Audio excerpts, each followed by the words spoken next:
जाते हैं। आपने अक्सर देखा होगा कि आपके कुछ पेशेंट एडमिट रहते हैं या कभी आप भी बीमार पड़ते हैं तो आप क्या लेते हैं, टेबलेट लेते हैं। लेकिन कभी कभी क्या होता है, वो टेबलेट का असर आप पर नहीं होता है।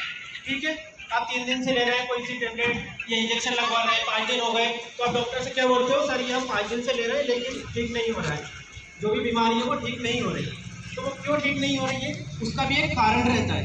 ठीक है, क्या होता है, कभी कभी हम क्या करते हैं, जैसे हेडेक हो रहा है, हमारा सर दर्द हो रहा है या सर्दी जुकाम हो रहा है, तो हम क्या करते हैं, टेबलेट ले लेते हैं बिना कोई जानकारी के, डॉक्टर से पूछे बिना हम क्या ले लेते हैं, टेबलेट ले लेते हैं। तो उसका डोज भी हमें नहीं पता रहता है कितना लेना है, कहाँ से लेना है। हम जाते हैं मेडिकल से, उनसे बोलते हैं सर्दी जुकाम की टेबलेट दे, तो वो दे देते हैं। तो क्या होता है, जैसे आप डॉक्टर के पास जाओगे तो वो आपको देखेंगे कि क्या प्रॉब्लम है, कौन सा इंजेक्शन है, एंटीबायोटिक देना है या एंटीवायरल ड्रग देना है।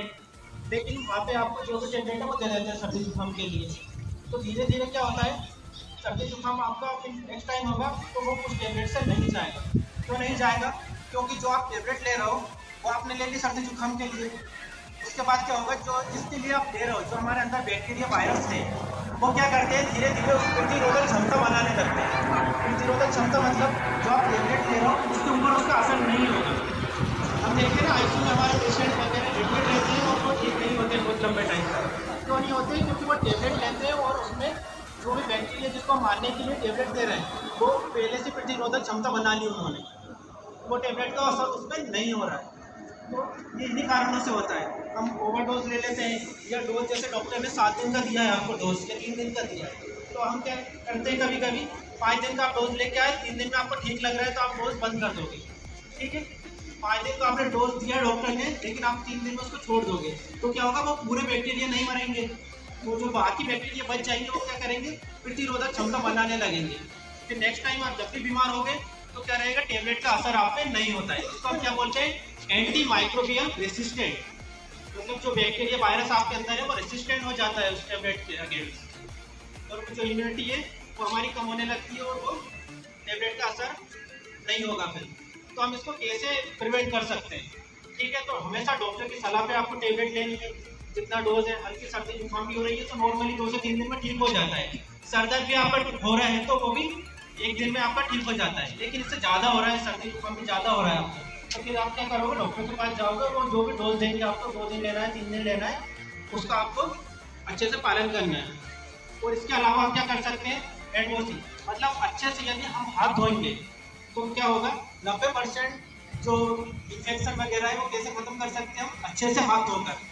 यदि अच्छे से आपने हाथ धो लिया, पेशेंट को टच कर रहे हैं या उसके पास जा रहे हैं, पेशेंट को टच करके आ रहे हैं, उसके बाद खाना खा रहे हैं, कुछ भी हम इस तरह कर रहे हैं हॉस्पिटल में या बाहर भी, तो हमें क्या करना है, अच्छे से हाथ धोना है। तो वही हमारी जो नर्सिंग के आपको फायदे हो सकते हैं। ठीक है, तो अभी हम देखेंगे कि हाथ कैसे धोना है। नमस्ते, आज हम आप सभी को हाथ धोने की प्रक्रिया के बारे में बताने वाले हैं कि किस प्रकार सही तरीके से हाथ की सफाई की जाती है और उसके बाद में संक्रमण को किस तरह से रोका जा सकता है और उसके क्या क्या फायदे होते हैं। पहली प्रक्रिया की, हाथों को साबुन और पानी की सहायता से कुछ इस प्रकार दोनों हाथों की हथेलियों को रगड़ें और उन्हें साफ करें। दूसरी प्रक्रिया ये है कि दोनों हाथ की हथेलियों को पिछले हिस्से को अच्छी तरह से रगड़कर साफ करें। तीसरी प्रक्रिया ये है कि दोनों हाथों की उंगलियों के बीच के हिस्से को अच्छे से साफ करें। चौथी प्रक्रिया यह है कि दोनों हाथों की उंगलियों को अंदर की ओर घुमाते हुए हाथों की सफाई करें। और पांचवी प्रक्रिया यह है कि अंगूठे को दूसरे हाथ की सहायता से नीचे की ओर घुमाते हुए साफ करें। और छठी प्रक्रिया ये है कि एक हाथ की हथेली पर रख के दूसरे हाथ के नाखूनों के पिछले हिस्से को घुमाते हुए अच्छे से साफ करें। और सातवीं प्रक्रिया ये है कि हाथ की कलाई को गोल गोल घुमाते हुए साफ करें और पानी से धो लें और हाथ को सुखा लें। अब हम देखेंगे, ये आपने देखा कि हाथ कैसे धोते हैं। अब देखेंगे कि हाथ धोने के फायदे क्या क्या हो सकते हैं। हाथ धोने का सबसे एक खास फायदा यह है कि आप संक्रमण को फैलने से बचा सकते हैं। इसका एक फायदा ये भी है कि वो हमें कई बीमारियों से रोकती है। हाथ धोने का अच्छी तरह से हाथ धोने से हम कई बीमारियों से बच सकते हैं। इसका तीसरा फायदा ये है कि ये आपके हाथों के कीटाणुओं को समाप्त करता है। हाथ धोने का एक फायदा ये भी है कि इससे कई हानिकारक बीमारियों जैसे दस्त, इन्फ्लुएंजा, निमोनिया, पेट के कीड़ा आदि बीमारियों को मारा जा सकता है। हाथ धोने से हम अपने आसपास के वातावरण कार्यस्थल को बैक्टीरिया मुक्त रख सकते हैं। हाथ धोने से एक फायदा ये भी है कि साफ हाथों से भोजन खाएंगे तो रोग मुक्त शरीर में जाएगा। इसके साथ में फायदे ये हैं कि हाथ धोने से हम लोग डायरिया के हर 3 में से 1 मरीज को बचाया जा सकता है। नियमित रूप से हाथ धोने से कई बीमारियों को मारा जा सकता है और इस विधि में समय भी कम लगता है और हॉस्पिटल की दवाइयों का खर्चा भी कम होता है।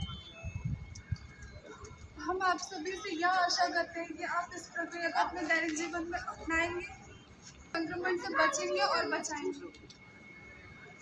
ठीक है, हम आशा करते हैं आपको अच्छे से समझ में आया होगा। ये हैंड वॉशिंग का मतलब हाथ धोने का हमने इसलिए बताया, यदि हम हाथ अच्छे से धोएंगे तो हम बीमार नहीं पड़ेंगे। बीमार नहीं पड़ेंगे तो हमें टेबलेट लेने की ज़रूरत नहीं पड़ेगी, और टेबलेट नहीं लेंगे तो क्या होगा, वो जो भी बैक्टीरिया है वो उसका अगेंस्ट इम्यूनिटी नहीं बना पाएगा। तो सबसे हम ग्राउंड लेवल पे क्या कर सकते हैं, हाथों को अच्छी तरह धोने से हम 90% तक इन्फेक्शन को हम ख़त्म कर सकते हैं।